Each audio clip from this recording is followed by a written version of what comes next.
Hello from Kingfisher, Oklahoma. Today we're looking at Job 10 and 11. Well, Job continues his defense at Bildad, who is sure that Job is a sinner. Job protests his innocence. He also lets us know he is tired of life. It's been so hard. He begs that God would show him where he went wrong. Like Job is saying, where did I go wrong, God? Job reminds God that man is but dust and shortly lived. How can he take so much punishment? But Job feels like he's being poured out like milk and curdled like cheese. I really liked that part. It was quite a picture. Job lets God know that Job is confused. Look, God, I'm confused. I don't understand at all. And again, we find Job is wishing that he had died young. After he says all that, Zophar, another friend, decides to speak. It's like, Job, you've said a lot of things. Let me answer some of those things. First of all, we know you've sinned. You've sinned, and you probably deserve twice as much punishment as God is giving you. Because that's how God works. He's gracious and generous, and let's be fair, you probably deserve twice as much. Wow. Thanks, buddy. Thanks. You don't believe me? Thanks. He talks about the fact that man can't really know God, that God made this large earth and all these works of the hands, and obviously those are unsearchable, and so God is even beyond that. Surely God's wisdom is beyond you. Listen, Job, if you would just put your iniquity away, then your life would be cleaned up. Everything will clear up, and your face will shine again. Things will go well again. So, again, he's got his buddies here that just really think this has to be sin in your life. So, let's jump right into it and see what it says. Job, chapter 10. My soul is weary of life. I will leave my complaint upon myself. I will speak in the bitterness of my soul. I will say unto God, do not condemn me. Shew me wherefore thou contendest with me. Please show me. We can get this all cleared up. Is it good unto thee that thou shouldst oppress and thou shouldst despise the work of thy hands and shine upon the counsel of the wicked? This is again kind of Job is pushing things towards God. Like, I feel like you're oppressing me here. Like, I know I didn't do anything. So what's the deal? Hast thou eyes of flesh, or seest thou as a man seeth? Are thy days as a man's? Are thy years as man's days? Thou inquirest after my iniquity, thou searchest after my sin. Thou knowest that I am not wicked, and there is none that can deliver out of thine hand. So I can't deliver myself, but I'm not wicked. What's going on? Thine hands have made me and fashioned me together round about, yet thou dost destroy me. Remember, I beseech you, that you have made me as clay. Wilt thou bring me dust to dust again? Like, you're just wearing me down back into dust. Hast thou not poured me out as milk and curdled me like cheese? Thou hast clothed me with skin and flesh, and hast fenced me with bones and sinews. Thou hast granted me life and favor, and thy visitation hath preserved my spirit. So things have gone well. You gave me all these gifts of life, and these hast thou hid in my heart, and I know that this is with thee. Like, you made me, and I want to do the right thing. If I sin, then thou markest me, and thou wilt not acquit me from my iniquity. If I be wicked, woe unto me. And if I be righteous, yet I will not lift up my head. I'm full of confusion. Therefore, see thou my affliction. So Job is so confused. I know how it works. You set it up this way. Do these things, don't do these things. If you do what I ask you to do, you're going to be fine. If you don't, it's sin. I know all that. You put it in my heart, but I'm confused. Show me my sin. Thou fort increaseth. Thou huntest me as a fierce lion, and thou shewest me marvelous upon me. Thou renewest my witness against me, and increase thy indignation upon me. Changes and war are against me. Wherefore then hast thou brought me out of the womb, that I had given up the ghost, and no eye had seen me? He's like, please, why did you bring me out of the womb and that I would live? I wish that nobody would have seen me. I wish I would have died young. This is crazy. I can't take this. I should have been as though I had not been. I should have been carried from womb to grave. Are not my days few? Cease then, let me alone, that I may take comfort a little, before I go whence I shall not return, even to the land of darkness and the shadow of death. A land of darkness as darkness is itself, and the shadow of death without any order, and where the light is darkness. So Job just wishes to die, or at least have a few days where he's not being, having the hammer of God's discipline as he sees it.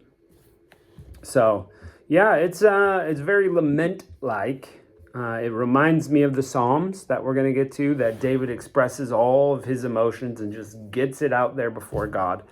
And to be fair, I'm kind of jealous a little bit about it, because it's like, we were taught to pray, nice, kind, church language prayers. And, we were never really taught to pray like this, with emotion and letting it hang out and giving all the feelings to God. Well, I think we were done a disservice, that it's okay that we pray our emotions and what we think and feel to God.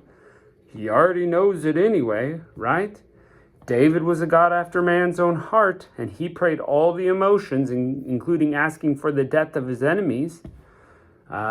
So how did that work? That he's okay. That probably Job will turn out okay, right? Spoilers, he's going to turn out just fine. How's that all going to work? Well, I think it's all how these guys end up. They still reverence God. They still want to serve God. They still want to do it his way. After they express their feelings to God, it's almost like they take a step back or come back to the foundation of the fact that whatever happens, I'm still going to serve you, but I want to let you know how I'm feeling.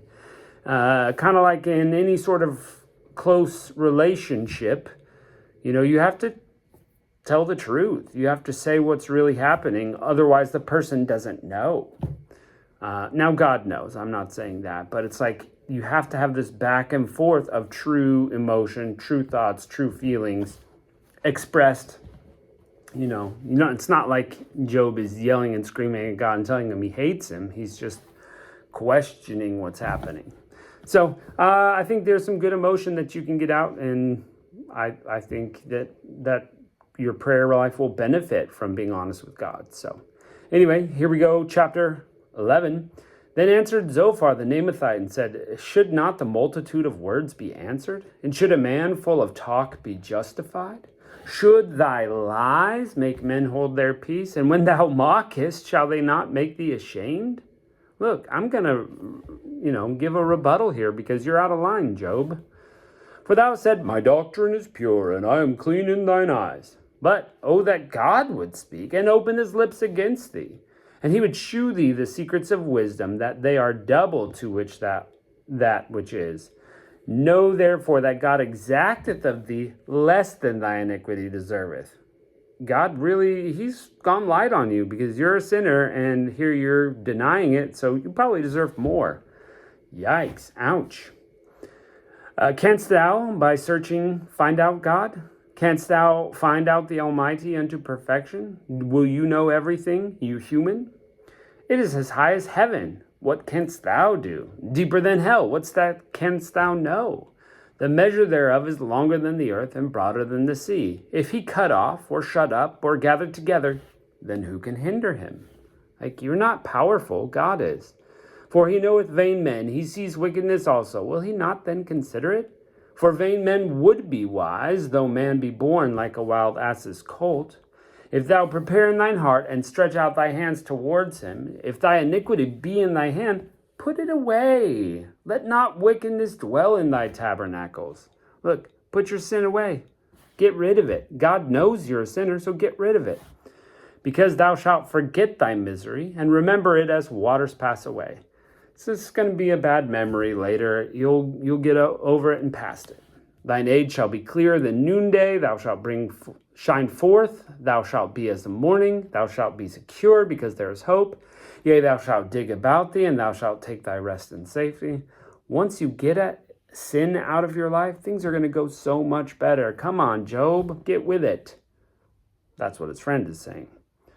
Also, thou shalt lie down, and none shall make thee afraid. Many shall make suit unto thee, but the eyes of the wicked will fail, and they will not escape, and their hope shall be as giving up of the ghost. It's a fancy way of saying is dying, right? So you do things right, everything's going to go better for you. You do things wrong, it's going to get worse. So come on, Job, get your life together.